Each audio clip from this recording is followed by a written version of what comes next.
खुलुमबाय र'रै सलागाननि सलान लालै दे सलागाननि दायो सलागान फंबाय नै गस्ला दिनैनि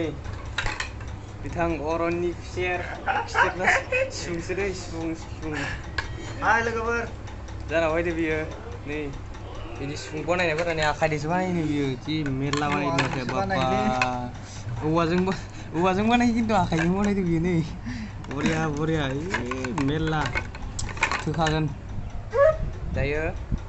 बेखौ इन्ट्रडक्सन लानो नागिरदों आरो ना दायो जागायनोसै भिडिअखौ नायदो नै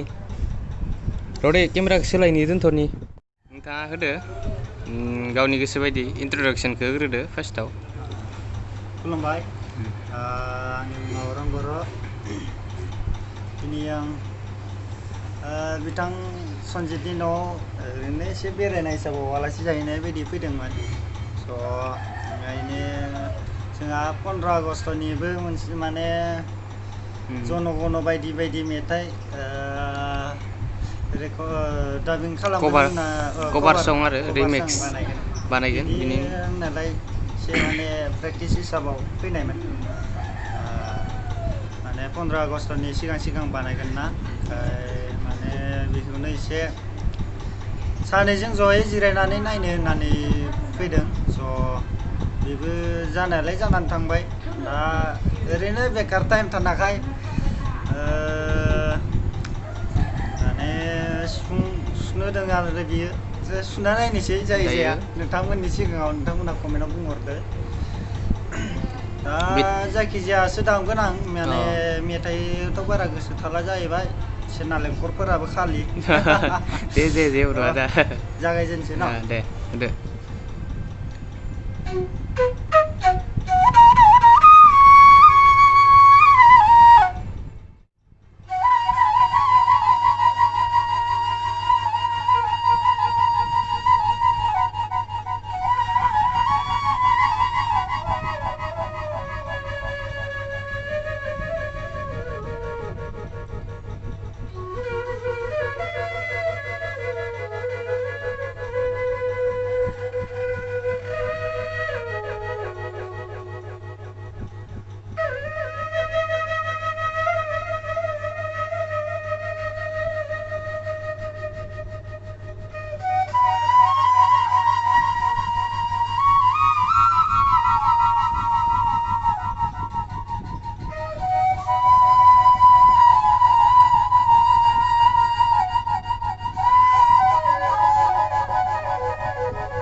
जाबायबा दे खुगा साजोबबाय माथो आदसा दायो साबायखर थाबाय डिजेल पेट्रल जेबो हाबाखै नालाय साबायखर बावबाय बिथांखो आंनि चेनेलाव फैनायनि थाखाय आरो बिथांनि चेनेल दङ दै डिसक्रिपसनाव मोनगोन आं होनो हागोन नङा होमबा डिसक्रिपसनाव साबसक्राइब खालामना लाबानो जाबाय बिथांनि चेनेलखौ मोजां देंखो खोनाबाय थागोन स' थेंक इउ दिनैनि भिडिअ'आ बाय बाय